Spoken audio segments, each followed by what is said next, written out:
talk about breasts. Let's talk about you and me. Let's talk about all the good things and all the bad things. All right, welcome to episode 22. Deuce. Hey. We are glad that you are here for sticking with us. We're in for another great episode. As you know, we bring it to you. Last week, we discussed puberty, and we're going to continue the conversation this week with breast and menstruation, and the correlation that they have, even though it is not a good relationship. We will also have a guest joining us. But before we get to that, y'all know what time it is. It's time for Boob Tube on the Move.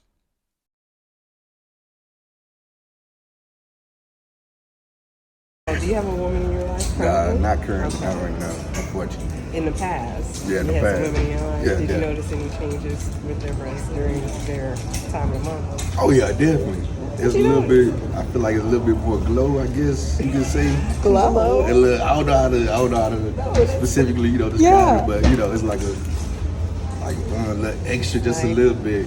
It's a little like the light just shining on real quick for a little bit. Shine on. Yeah. Okay. Do you have any remedies that help you during that time of the month for both breast and menstruation? No, honestly don't. I just sleep. Do you feel any And changes? Oh yeah, I definitely do. I do feel like soreness for sure. Okay. But yeah, and I don't really do anything about them, honestly. All right. How would you say that menstruation and period affects your breasts? Personally, I don't think it does. I don't feel like any symptoms, like whatever. Like currently, I'm in it right now, so I don't feel Shout that out thing. to you, girl. Yeah. Me too. The only downside to it, which is actually right now, I actually get sick. Right now, like I'm sick with my period. I get like nauseous. I puke. I don't know. I get really like sick and stuff, but that's basically it. I mean, I don't feel any pain or anything. That really sucks. I hope that goes away for you. And have you ever noticed any differences in women's breasts during their periods? Sorry? Have you ever noticed any differences in women's breasts during their periods? I feel comfortable answering that. Well, with my girlfriend, because we are dating or whatever, but we do stuff. Yeah, that's the feeling is different. Oh, I'll say that. okay. They do feel differently. They feel like more full or something? Yeah, literally, yeah. I don't know what it is, but Someone said that they saw there was like a glow. like a glow. Yeah, they said that they feel like their breasts have a glow to them. Or I mean, yeah. Well, that feels so weird to say, but yeah, I do. I does? see. You think it has glow? Yeah, they do. Yeah. See, that's why we have to have a male perspective because I would have never known that. I don't even know. Yeah, No, but well, that's cool. I mean, yeah, it's like they feel more full. Like it feels like let's say instead of like just holding on the skin, they feel like a doll almost. Yeah. It's a weird way to put it, but yeah. Cool. Okay. Do you have any remedies that help you during that time of the month for maybe breast uncomfortableness or anything? No. Okay. I'm not really a picky person. Okay. Do you have any remedies that help you during that particular time of the month if there's discomfort with your breast? Try sleeping without a bra at night. Okay. I know what I did when I was younger. I used to sleep in my bras. I love sleeping in my bras, but I think that's she laughing. I think that was a problem why I developed a cyst in my breast. Oh, that's good. I think I didn't let my body, relax and be free. Yes. Every minute I had it like in a bra, I always have it hold up. Okay. I didn't let it, while I'm resting, I didn't let my body Be free. be free. Okay. Do you let it be free now? Yes, I learned a valuable lesson. Okay. So, our women, some that we asked didn't really experience anything. Or what about the other one? What did she experience? I mean, a little tenderness. Okay, just a little tenderness. Yeah. Okay. Yeah. And if they didn't feel it, if it's uncomfortable, they just kind of just lay down, I guess. Yeah. But definitely the men's answers were very enlightening. Yes. Enlightening. They were very enlightening to me because I was like, oh, I never even thought about it. The glow. Yeah, a glow. Like- and how it feels like basically better than skin. So Yeah. I'm like, oh, that's interesting. I guess their heightened awareness of the fullness is there, Yeah. definitely there. They can definitely tell the difference. So I have heard that like men are more attracted to women naturally during their periods, but I think it has something to do with like pheromones. and I'm pretty sure it's part of that nature kind of deal because the week yeah. after your cycle, you're more fertile. That's when you can get. No, wait a minute. No, It's the it's week something. before, I Yeah, think, yeah, going yeah, into it, yeah, and that's when you're more, secreted. yeah. And it's weird because you're not on the same page at that point. Because Yeah. like, don't touch me. Whereas Well, that's you when so you're on your full. period. You're Yeah, so yeah, full. Yeah. I don't know. No, but if you're before and you're tender before your period, don't touch me. That's me. I like the tenderness. You like the tenderness? I like pain. What? I don't know. I'm like that. Oh my goodness. No. Well, honestly, I don't even get that tender. I might use that as an excuse. I'm just lying. No, but I don't really get tender, but I'm in a mood where don't touch me. But I like over the years, that hasn't been one of mine. Occasionally, but not a major thing for me. Yeah, no, I don't. I think that if I'm in a no, don't touch me mode, it's probably like day 1 or 2 of the period or something where it's like, yeah. I have noticed I feel really tight now when I'm like when they're swollen up. It's the band. I'm like, dang it, okay. That's letting me know that something's about to happen. About to drop. She about to make her visit. But yeah, the men always come with it with an interesting perspective. So of course, but this one I appreciate it. Yeah. I feel like I'm going to ask more men that like, do you see a difference or do you feel something different? Because glow, I feel like that was a very strong adjective. Yeah, yeah. And I was like, oh, because I know like at most I remember discussing it with my friend once, and he said that like him and his friends had made a joke to someone about they were like, I said something to him, I was like, I don't know if you know what like breasts are like on their period or something. He's like, oh yeah, we know. And he's like, yeah, my friend, we made a joke talking about someone saying, oh, you got period titties. Whoa. So I was like, okay. Well, I guess they're yes, very much so. They got their eyes on you. Yeah, at all times. At all times. No matter what. Yes. Yeah. So let's get into the discussion about the relationship between breast and menstruation, like a little bit deeper. Like, I don't know. Like, I don't know how they correlate and why, but I just don't like them together. It's a seal deal. Apparently, they're part of the same package. They are, they're but there. I remember when I was younger though, my breasts did get tender, but it's been a woman. Oh my goodness. I feel like my breasts did, and then I went like in most of my adulthood and stuff. It kind of went away, and it would only come sometimes. Now it's back. Okay. I welcome it back with open arms. Because you like that kind of stuff. I like the feeling. So you really don't deal with tenderness then. You just kind of embrace it. Oh yeah, I embrace it. Yay, I'm tender. Yeah, I like it. I like the feeling. And I don't know why. I know most people don't, but it's very interesting. Even my friends had talked about like cramps recently, and I was like, I don't cramp much at all, but like I do like when I do. Like, what does that look like? I don't know. It's just like a pleasurable pain. It's so weird. It really don't judge me. I'm not gonna judge you, but it's so weird. I know.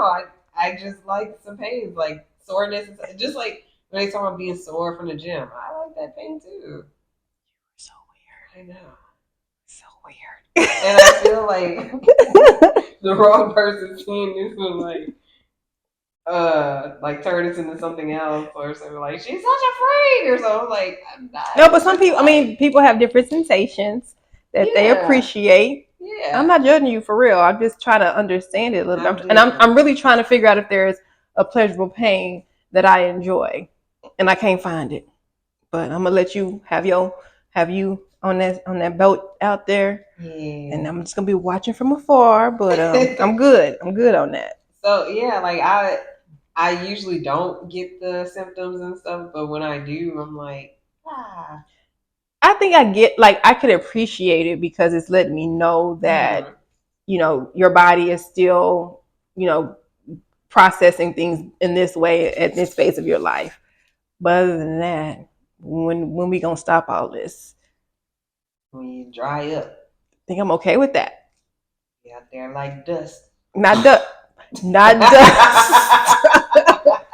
Powder. I won't be powder. I just think I'm looking forward to the next phase where I don't have to worry about. And again, my stuff is light. Like sometimes she shows up and I don't even know. I'm like, oh, you didn't give me no kind of warning. Right, and that would be me a lot in my adulthood. It's just like I know, okay, it's been about 28 days now, so I'll be on the lookout for you. Yeah. But other than that, I like to feel like I like it. I'll be like, oh, okay, we're getting tender, so Yeah. we're on a countdown.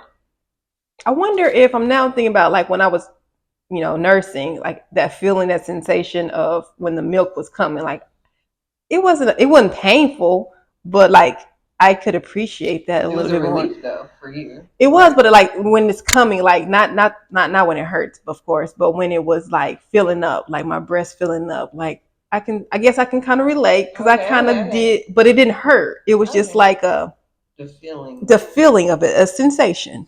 Okay. So I'm trying to get on your level. Weird sensation. Little, that's what it is, just a weird sensation. Because pain is, everybody's pain level and tolerance is always different. Yeah. So that's good. If y'all have any weird sensations, please share so I'm not like such an outcast for sharing this. But I mean, yeah, I like it. Well, I appreciate you for sharing because I'm pretty sure you're not alone. There will be other boats out there that come to sea to meet you, and then y'all can get on your island together.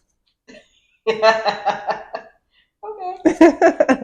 That's fine. We'll be on our pleasure island. Pain island. Alrighty. So, did you see any changes in growth in your breast, like when you're? I don't see them. I just feel it. Oh, yeah, just feel like, oh, this feel tight, or this shirt. Like, why does shirt fit like this? Mm-hmm. So, yeah. No, I think one time I think it was last month. I'm about like, dang, you look full, girl. Oh yeah, he like, oh yeah, period. Yeah. Yeah. I definitely get that, and it's like the last thing I need. But for sure. Yeah, it's not. I'm trying to see in more recent times. My body has, had some changes over the years, but for sure when I was younger and just throughout the time. So yeah. Mm-hmm. I think I mentioned, I don't know, I feel like I mentioned in another episode, I don't know which one or why, but just being in the, like when you had the jacket on all day at school and then took it off, yeah. And my friend saw my boobs in the mirror and was like, dang! I was like, yeah. And they've been, kept all day. But it was cold. Yeah. But yeah. They just be at attention sometimes during that time. And they just be like, all right, we are live at 5. There you go. They just there. They look big. The nipples are probably erect for no reason. Really? Yeah. Just around that time of the month. They're usually like bigger. Huh. I think the nipples are bigger too, and the breasts for sure. I think I'm starting to see that too, as I think about it. I need to start paying more attention to what goes on with my body. I remember now a guy in high school told me, he was like, man, they look swollen. And I was like, they are, basically. It's like, see, y'all can learn some stuff too. So yeah. While they look good to you men, there's a reason behind it and what's going on. Yeah. It's all related. Yeah, all the hormones. The hormones and all that. They just acting and getting ready for the drop. Yeah. I would ask you if there were any remedies for your tenderness, but you probably don't have any to share because you want to experience the tenderness. I welcome that. I welcome the tenderness. Yeah. Well, I didn't do anything with my mom. I just dealt with the tenderness. I didn't use cold compression packs, not just for the menstrual stuff anyway. Just let it be. I could never imagine. That would be another sensation for you. It'd be like, so now I gotta sit here with some I don't know. Man, I'm Yeah. good. Yeah. I'm just gonna thug it out. Let those things thing. Yeah. Do what they do. So I do recall in the episode 11, Bra Tips and Hacks, when we had Katie, the bra whisperer, she was talking about how certain style of bras, the ones that have like the stretchy tops, are better for when you're on your period. That way, that you're not all spilling out and stuff, because that's definitely a thing. Like, yes. you suddenly see spillage out Yes. of your bra that you know fits perfectly, and you're like, dang. Yeah. So just like you have your period panties, gotta have your period bra. Right. Cause I was definitely in a like a bralette recently, right before my period started, and I got out the car and I was looking at myself and I was like, man, you're out of line. And I was like, luckily I just had on regular clothes. It was in my regular car because I couldn't let people know I was representing a women at that time. They could be like, you're in a bralette, but like your breasts are all over the place. Like, listen, I was just running into the store. Yeah. Just let me be. Yeah, let me be. Yeah. Because they was being. I was out of there. I was spilling out of both sides. I was like, all right. Typically, how long do you think you spill? How long are they enlarged? Until it drops. Okay. So, like, I feel like it's kind of gradual. And then once it hits its peak tenderness and fullness, that's when I know, like, okay, it's going to start coming, like, tomorrow. Or See, get in tune with your body. That's important. Yeah. Good to know. Yeah. I forgot. Yeah. I don't know what you're about to say, but okay, we'll move on. Yeah. Do you remember, like, since we were talking about menstruation, like, what is your first period story? I don't remember where I was. I remember last week you said, the exact date, probably time. I don't remember where I was, but I do remember, the brown stuff in the underwear and me telling my mom. Again, that was 4th grade. And at this time, again, I already had the breasts. So I'm wearing like big shirts. I don't carry purses. So I remember this white purse because it came with this Easter dress. And I don't carry purses, y'all, but they put the pads in that purse. Around an Easter dress. And you know what? People knew what I had done because I don't carry purses. So they knew what I was going through. And can I go to the bathroom? Like, oh, man. Yeah, so I grabbed the purse and go to the bathroom. Yeah. But then a couple of days later, interesting enough, one of my close friends at that time, she ended up carrying the purse too. So I was not alone in that. Like, oh, you in the purse gang too? Yeah. Okay. It's not cool to carry a purse in 4th grade. Blood sisters. I mean, maybe. Girl, you take a whole nother time. I don't know. It sounds pretty tragic though. I'm sorry. Because it's not so much that you had to carry a purse. It was that it was an Easter dress purse and it was white. I think that's the tragedy here. I mean, I guess you could look at it that way, but I think that was a tragedy. They could have made it a little more fashionable. No, because it don't match nothing I got on. Right, like they could have got you something. It looked like one of them. It's like one of them woven purses. And then I didn't carry it. I wrapped them straps around that purse and set it on top of my stuff, and we went on about our business. I do remember that. Woven. Yeah, I remember that. It is what it is. We're past that now. I don't even like pads no more. It doesn't sound like an Easter basket. No. Purse. Easter basket. Easter purse. Never. It's all so bad. Okay. Yeah. Yours. Yeah, I was asleep. It was 7th grade, and I didn't think anything. You know, like how you're kind of anticipating your period and no. You learn. Okay, well, you started yours a little early, but when you started later on, or at the more average age, then you're like learning about it. So you're like, oh, the period, blah blah, and it's like always looking like anything there and stuff like that. And I felt like when it came time for it, that was the last thing that was on my mind, because I think something happened. I think maybe my stomach was hurting the day before at school, and I was in a nurse's office. So I was like, I don't know. And I remember I had to I was struggling to find something to wear to school because nothing fit. Mm. And remember, I talked about in puberty how I felt like, I went through that chubby phase. Yeah. I was just like, man, this is getting out of hand. Like, I Oh can't fit man, any poor of my baby. clothes. Oh my goodness. And like, I tried on like everything I had that morning, and I was like, nothing is fitting. Like, what am I going Bloatness through? is real. Yeah. Oh yeah. I still bloat. I'm bloated now. I was gonna say, like, if you see me now, I mean, hey, period red.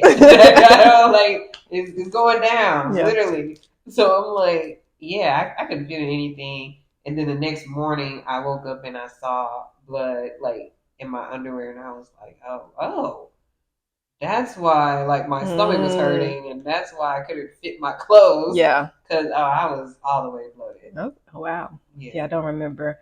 I mean, I don't remember. I do remember being bloated when I was younger, but I particularly take notice of it now. And my daughter does too because she spread a rumor about me. Yeah, saying she's going to get a little sister and had the neighbors asking. That was that bloated. I look like I'm 4 months pregnant sometimes when I'm bloated. Yeah, So. I feel like 4 to 6. Yeah, at least. I'm somewhere in the second trimester. When I'm don't have me do a demonstration. No, I can do one too. Like you gonna be like, put that back. Right. I'm with you. And it sucks. Like I could bring back in. I can too. Yeah, it's amazing what the body does. Transform. Yeah, it gets there. It gets out there for so sure. We deal with bloatness, the big breasts. Mm-hmm. They bloat too, and the tenderness. Yeah, the breasts they bloat. They bloat. They be bloated. The stomach gets bloated, and you just bloated. Tenderness. You could like, yeah, okay. Yeah. So. Sometimes a little gas or something. I don't know. It just depends. Yeah. So. I just transform overnight from regular to bloated. Amazing, like you said. Yeah. It's inevitable that our breasts will change during our cycle. Today, we have the pleasure of speaking with the CEO of Violet Daily Pill to help you during that time of menstruation when your breasts are tender. Without a doubt, your breasts will change during your menstrual cycle. Today, we have the pleasure of speaking with Dianne Wist, CEO of Violet Daily Pill. Thank you for joining us today. Thank you so much for having me on with the two of you. Yes, so glad to have you. And thank you so much for viewing the Boob Tube and loving us. We love you back. Yes. Yes. This is going to be a great conversation. I can already feel it. Yes. Mm-hmm. Very interested to learn about Violet Daily Pill and of course share that with the world. Yeah. So how did Violet Daily Pill come to be? Tell us about yourself.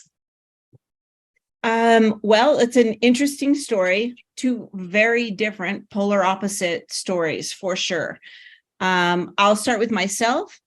I actually started out, and I'm going to give you a very Reader's Digest. I'm going to try and walk you through. I started out with a degree in social work. And so I've worked for family and children, particularly women, advocating for many years. That's how I started my professional career. And after that, I moved into education. I was a teacher and then became a school principal for many years. And after about 15 or so years of being in administration, I said, okay, it's time for a change. And my husband and I owned a patent portfolio that included molecular iodine. Me no scientist, he no scientist. But we ended up in a very serendipitous way with this patent portfolio of molecular iodine. And the product was actually, so I will segue now into Violet, and that is the product was at that point outsourced to a small startup company in the San Francisco Bay Area. They took it to market and unfortunately missed the mark, went straight for big box stores. And at that time, the market had really shifted and moved into direct to consumer. And that company didn't do so well. It ended up selling. They wanted to get rid of the asset. My husband took the asset back. I had left principalship. I started working behind the scenes at the time, 3 men, Dr. Jack Kessler being the scientist behind. He's the one who formulated and created the formula for Violet. Dr. Jack Kessler, my husband, and then another gentleman actually owned the company, owned the patent. And when I started working behind the scenes, they quickly realized this needs to be run by a woman, for women, by women, and they signed off. And the company became 100% mine. So I have worked to rebrand Violet and create a new voice around Violet. And we did that all right, right as COVID hit. And so, Oh, goodness. yeah.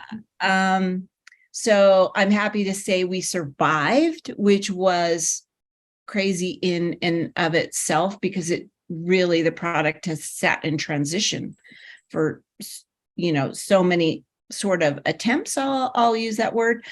And I feel like we survived COVID. I was really glad about that. And now we're just trying to create some steady progress to move out into the market. There's a lot of misinformation and actually lack of information, and more importantly, lack of understanding around the relationship between iodine and breast tissue health. And so we've got a tough nut to crack, because there's iodine in the market, has been for forever, but there isn't a stable iodine like our formulated and patented formula. There's nobody on the market like us, a molecular iodine that has iodate and iodide to create the molecular iodine that then, when it meets in the stomach, it doesn't explode, but it breaks up, and hence the color it turns is violet. It doesn't really turn violet in your stuff, but it turns violet. The mineral or iodine turns violet, hence the name. And so that is how Violet came to be. And here we are today, trying to just spread the word and get doctors on board. And it is just really having an opportunity, which I thank you, to talk about iodine and the importance it has in not only monthly breast pain. We know that, like we've been clinically trialed with the FDA, and we know we are proven to be effective. So it's not only that, but it's also having women understand the importance of having healthy breast tissue and what that means on the regular, like making sure you're checking your breast, making sure if you have any family history of breast cancer or breast abnormalities, that you are on a routine, you're routinely being checked, and that you're tracking the health of your breast, and you're watching for any changes that come up. So I don't know. That's kind of in a quick Reader's Digest. I have a question about iodine. So I know, in my mind, please educate me, I usually hear it associated with salt. And so what is it? Is it a mineral that is important to our bodies, and what makes it important? It's an essential mineral, really, for our body to operate. The problem is we really didn't see the kind of iodine deficiency that we are really seeing across the board, because long ago our soil was not depleted to the level it is now. So it really goes back to just farming practices and soil practices. And so we don't have the iodine. So the uptake of it, like even when we think about salt, the amount of salt that you would need to ingest would create a whole array of other problems. So that's not really a healthy way of getting iodine in. It's also seaweed is known to be a great provider. And in countries where in countries where they're eating a lot of seaweed, you'll see a lower incidence of iodine deficiency, but that's not true for here in the United States. Okay. So much to learn about this. Yeah. It is. It's a complicated science, and then but yet it's really quite simple. Okay.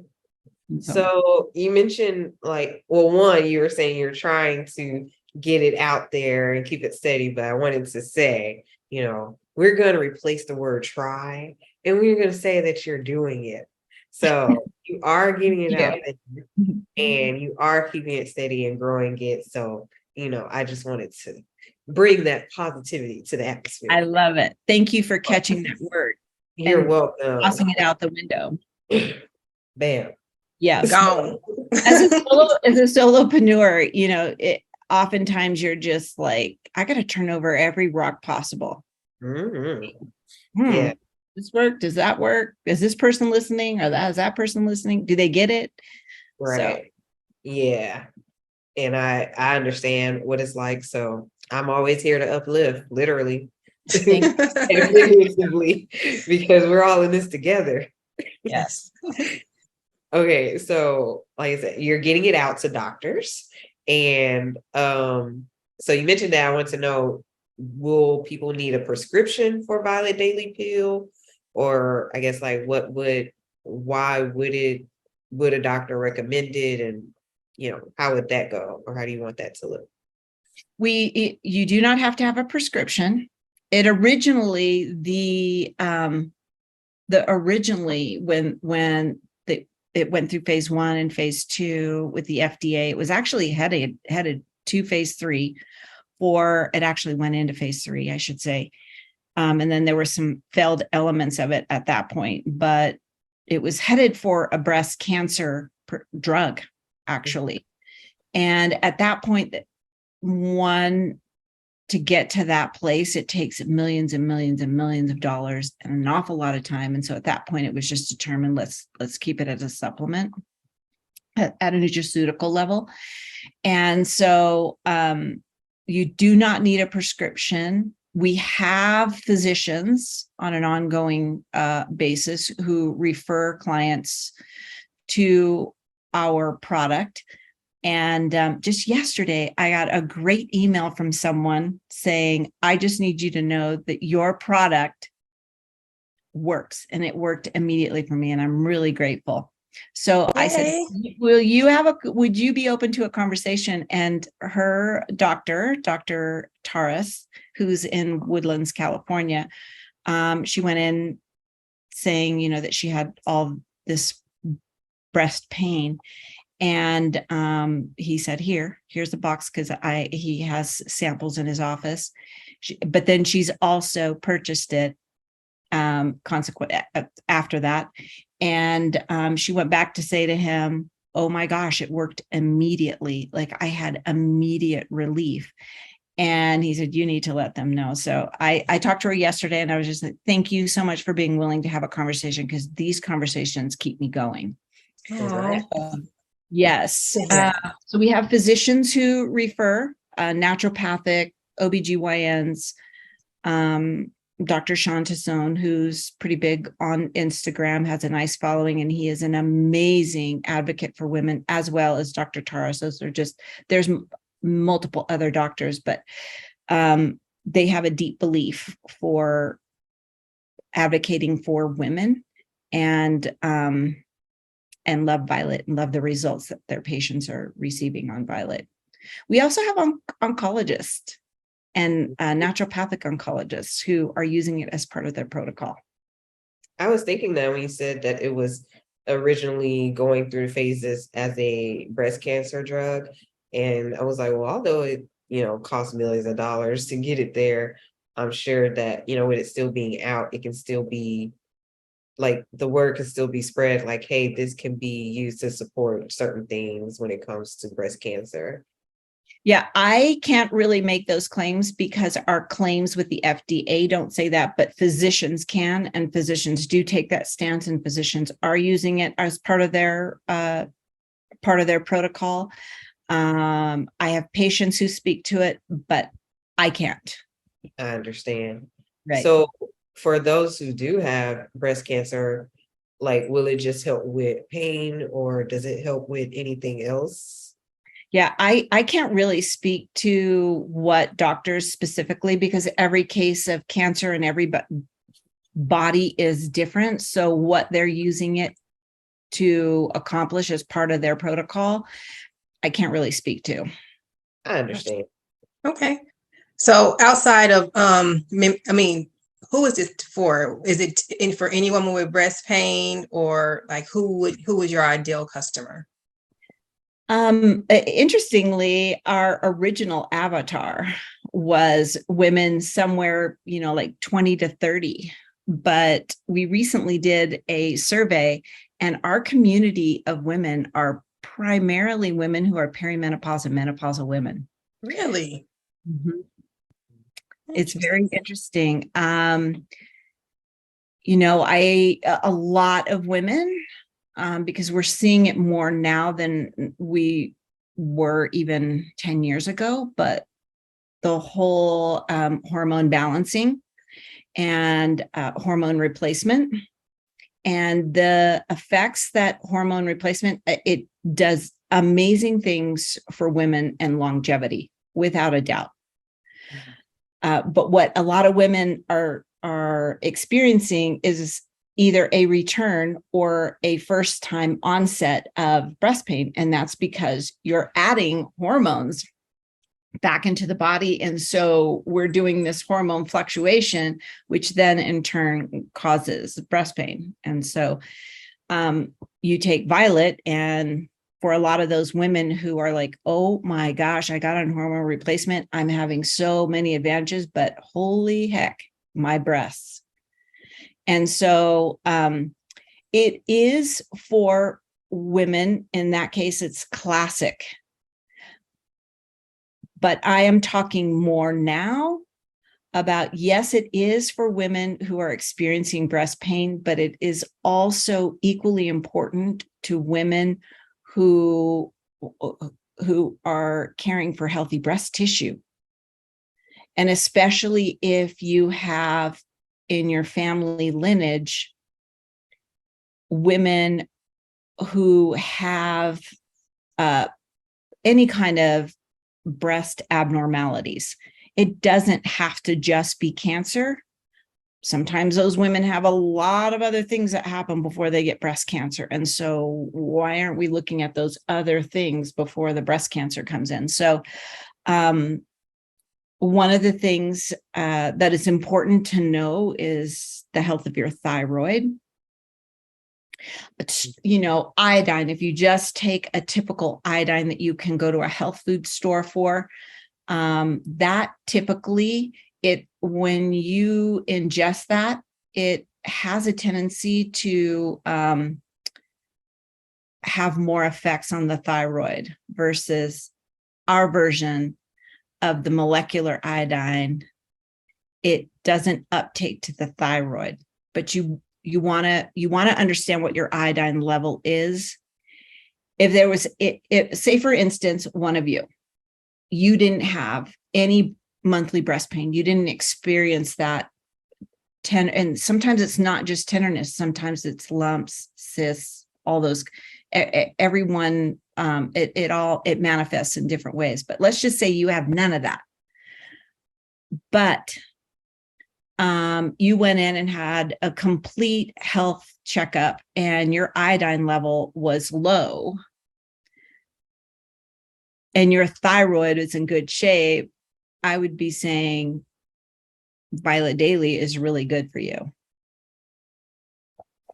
because you're going to help promote healthy breast tissue, as well as keep your thyroid strong and functioning well. I mean, there's a direct correlation. When we start having thyroid dysfunction, you generally have an iodine dysfunction or deficiency.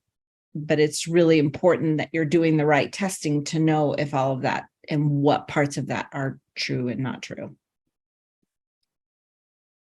Good to know. So what, I know you mentioned that the one lady that you spoke with yesterday was saying how she saw a difference, and I was just wondering what can users expect? Like, what are the differences that they can expect when they try it for the first time? Like things that they can feel or see and or see.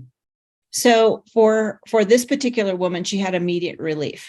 So she had immediate pain relief that was really interfering with her daily activity, being able to exercise, sleep comfortably, those kinds of things. So she had immediate relief. For some women, it can take 3 menstrual cycles.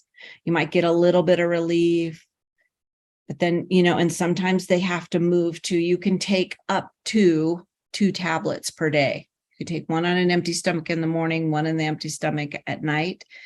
But, again, you want to know that your thyroid is functioning well, and that you're consistently taking the product, because that's the important factor, and you're taking it on an empty stomach. If you don't take it on an empty stomach, you reduce its efficacy by 50%. So those are the things that you want to, but I want to make sure that you're doing. But I would say the majority of our women have relief within the first 15 to 30 days. That's according to our recent survey. And the lady, was she experiencing breast pain just during her period, or was it like outside of her period as well? It was, well, I didn't specifically ask that question. So Okay. I can't answer that one.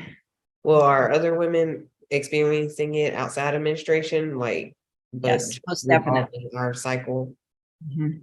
Some women have it all month long. God bless. Wow. Yeah. Some women have it to the point where they can't wear a shirt, they can't wear a bra, they can't sleep, they can't be touched. Women describe their breasts as on fire. It all varies. There's no one way, one pill, one way, and everybody's different. So I always try, when I can capture people, and especially if they, go through one box, which one box is enough for 2 months. So it's 2 30-day cycles. I say, don't stop. If you got some kind of relief, keep going. It just may take longer. Your breast ailments or whatever's going on with you just may be a tougher nut to crack. So I definitely never heard anyone say that their breasts felt like they were on fire. So that's, I was going to ask about that. Like, what are there certain conditions that you are aware of that may speak to what that they're going through?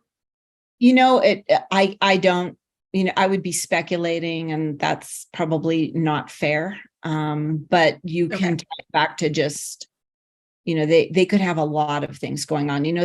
Your hormones and getting your hormones in balance, it affects, it's a central hub for us women. It's complex. And so, it could be a multitude of reasons, including lifestyle choices. Like, are they wearing the right bra? Are they exercising? Are they wearing the right bra when they exercise? Are they wearing a bra when they go to sleep at night? Are they making sure that they have good lymphatic flow to the breasts, and that they're actually getting out of their bra so that they can give that lymphatic system a rest to actually create the right flow to it? So there's so many factors involved. interesting. So much with breasts, I tell you. For sure. So would you say that there are any side effects when it comes to Violet Daily Pill, aside from the fact that it will help to relieve the pain? Well, lactating mothers should not take Violet. And you can get rashes. You could get a uptick of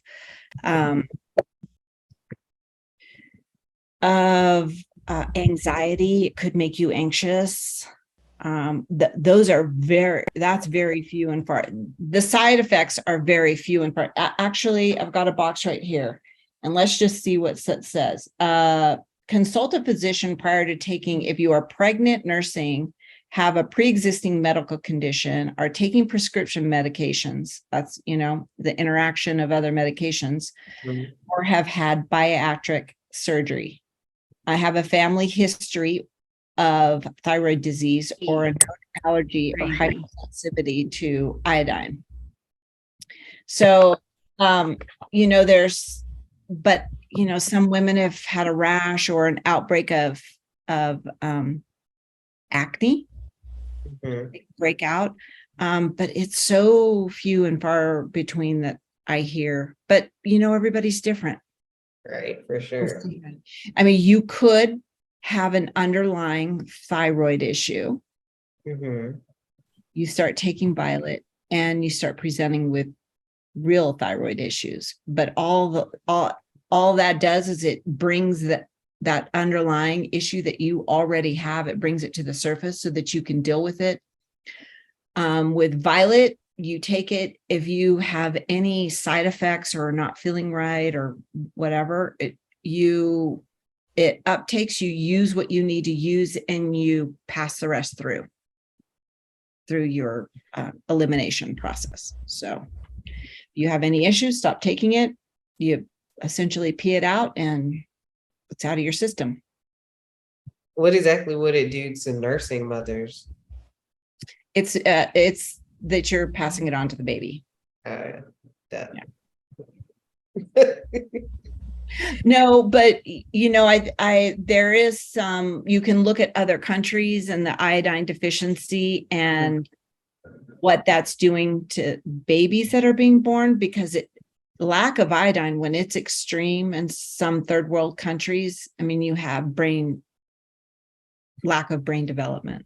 So iodine it's really important, but it's also what is the mother doing beforehand. So if the mother already beforehand is malnourished and really lacking, then you're going to have a child, unfortunately. So. Okay. Is it only intended during menstruation? Or, no. Well, you mentioned that some women experience it all month long. Yeah, it's important that you take it every day, consistently on an empty stomach. That's going to give you the most consistent and best results. Okay. Really. So, well, I guess like it says, daily pill. Yep. All right. So where can people purchase Violet Daily Pill? We're exclusively sold on our website at violetdaily.com. Okay. So violetdaily.com, y'all heard that. Take note of that. So I would like to do a big shout out though. And that shout out is to all of the African-American women in your community. We statistically know that African-American women are at a much higher risk of developing breast cancer. We know that. And so my shout out is to make sure that you're checking your breasts, manually checking your breasts. Make sure if you have a family history that you're, getting in a mammogram or a thermography session or a thermography reading or an ultrasound or an MRI, some kind of, make sure you're taking care of your screening. Make sure that you're wearing the right fitting bra.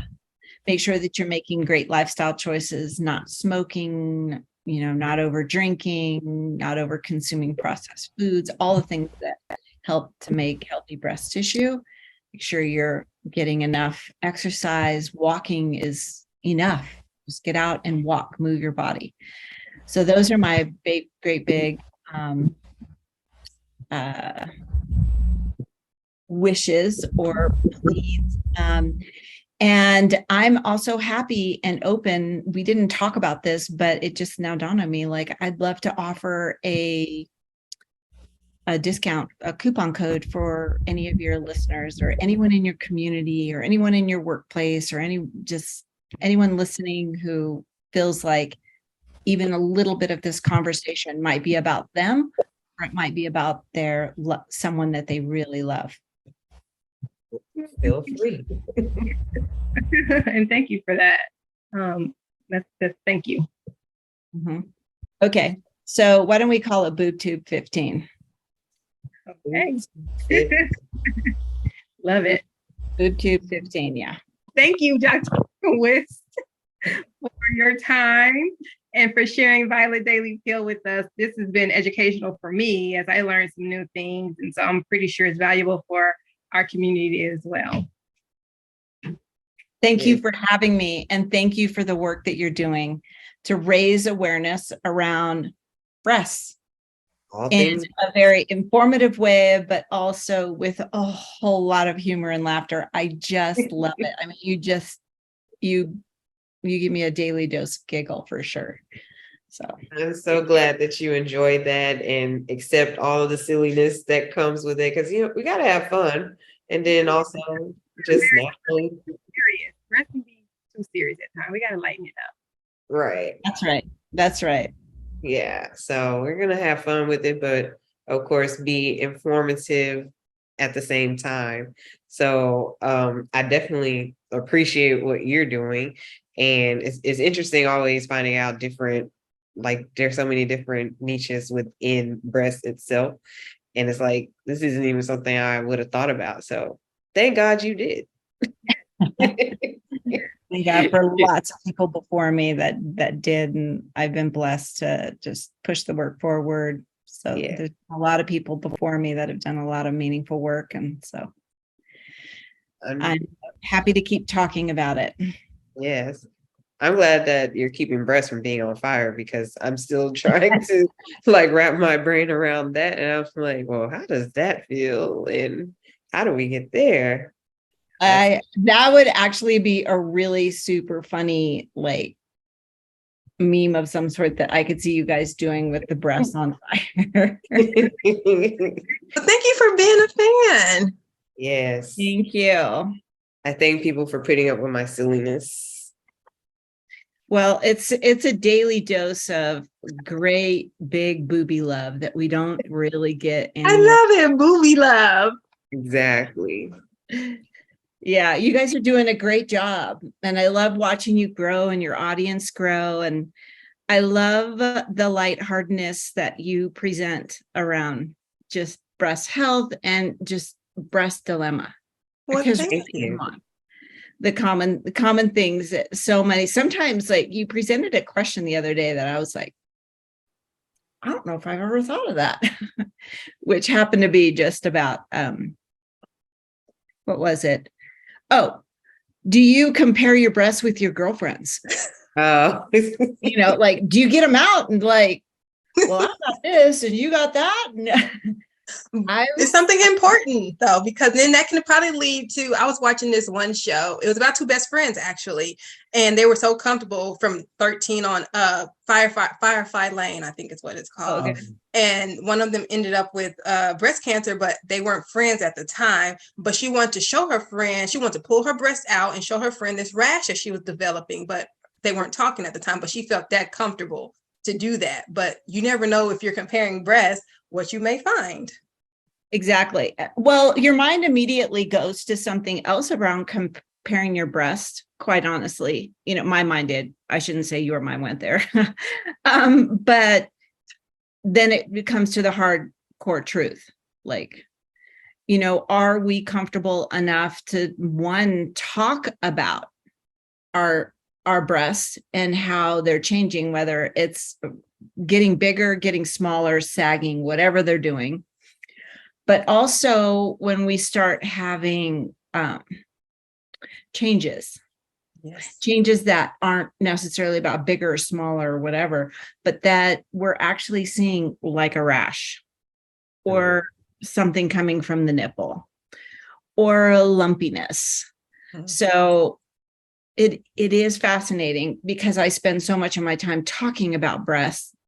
It's not a thing for me, but it is interesting when you just enter into a conversation with people and right away I want to talk about their breasts. Like, how's your breast health? Like, what's going on? And people are like, I don't know. I don't know if I, want to do that or need to, or I'm fine. Yeah. We recently, it was a little bit more than not a year ago, we were at an all women's marathon race. And we really were targeting breast pain. And it was really interesting. We learned a lot because the majority of women there would walk by and they would just feel their breasts and go, nope, not me, and walk away. And so finally I realized I got to get out in front of the booth and I got to start pulling these women in, and we need to just start talking about their breasts because it is you. Even if they're not painful right there, like, we need to be talking about what does it mean to have healthy breast tissue? Yes. Period. So at any rate, that's my blah, blah, blah, an entry to really, I hope you make me laugh today. Well, no. You put some pressure on. That's like perfect for basically what we're going to talk about, but it's not even just with breast tissue, just breast period. The topic can be a thing for people, even when it comes to bras. Some people will see me and they're just kind of like, like that. I was like, I'm not going to force you. Hey, I meet you where you're at. That's what I say. So if you're at a place where you want to talk about your breast or correct your noticeable bra issues, then I'm here. But if you're not there yet, then we can wait. I'll be here when you're ready. Yeah. We spend a lot of time talking about bras on our platform. I'm not I'm not sure how familiar you are with Violet Daily, but we do spend a lot of time on an ongoing basis talking about bras. It's the most simple. It's something we unconsciously do as women. We're indoctrinated from a very young age. And some because we're just indoctrinated, and some because we have to, but we don't put a lot of thought into what, the type of bra, the material, the comfort, the restriction, understanding that the lymphatic system sits right around where your bra sits, and the importance of the lymphatic system to healthy breast tissue. That alone. So I'm all about, we're always talking bras and properly fitting bras. So, just all things breasts. Yes. All things breasts. Yes. We hope that you learned some valuable information here today, especially from our guests and from us. And I'm sure there were some relatable things that you all heard and, would like to share, especially, with those sensations. So be sure to share with us and let us know what you think, and let us know how you feel, when Unflow comes to give you a visit. And just make sure that you stay tuned, as we'll be back next week carrying on with the conversation. Till then. Bye.